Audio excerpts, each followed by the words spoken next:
So as you're getting those lineups ready to go for this weekend's action, Week 8 in the NFL, injury reports coming out late in the day, and we're here to give you a super fantasy injury update, we'll call it. It's a big one. There's a ton of stuff going on and a lot of players that are getting hurt, and it's been all week long. First it was Jamar Chase, and when there's one big piece of news, there's another one. Yeah, we're going to start with that big piece of news. Deebo Samuel is out for this weekend for the San Francisco 49ers. Did not practice all week. I mean, this is a big. I mean, you're dealing with bye weeks at this point, so you're kind of moving puzzle pieces. But when you start losing guys like Deebo Samuel that are cornerstones of your team, these ones are hard to fill. They are really hard to fill because Deebo Samuel's so productive. And if you think it's bad this week with the bye weeks, wait till you see next week when there are 6 teams out on bye. Okay, so let's just talk about it first with the 49ers and what they're going to do. With no Deebo Samuel on the field, they're going to feel pretty smart about having Christian McCaffrey in their backfield. Just a little. Because they can use him as a receiver just like they use Deebo Samuel. I think Brandon Ayuk is a number 2 fantasy receiver, and I think that George Kittle, I mean, you know what to do with George Kittle already. There isn't a receiver that I necessarily like on the 49ers who I think can go in and do even 50% of what Deebo Samuel can do. It would be somebody like Ray McLeod or Jawan Jennings.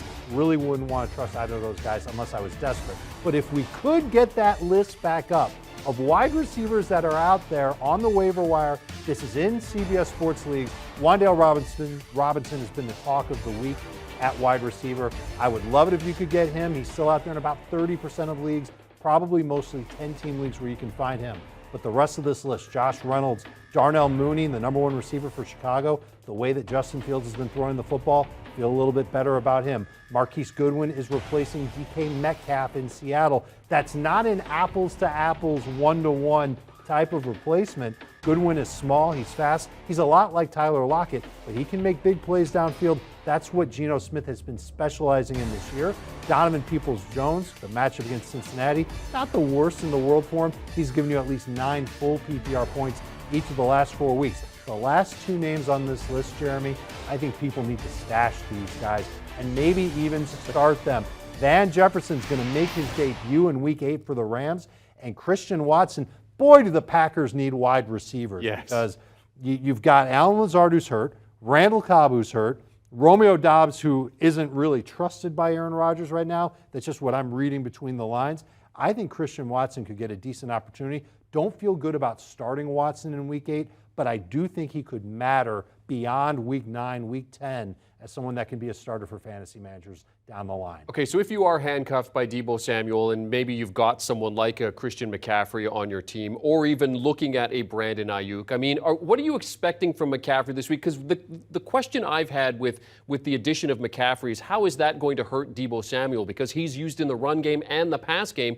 That's now going to be taken by Christian McCaffrey. So are you expecting a bigger week from McCaffrey, especially now that Deebo's out? I'm expecting a big week from Christian McCaffrey every week until he's not playing football anymore. And I say that hoping that we're talking about the playoffs, not an injury taking him off the field. He's too good of a talent as a pass catcher to be ignored in this offense. We've seen running backs not catch the ball often in Kyle Shanahan's offenses, but I think that's because he hasn't had a running back who's had that type of skill set. Once upon a time, Jerick McKinnon might have been the best guy that he had, and that guy might get 3 or 4 catches in a game.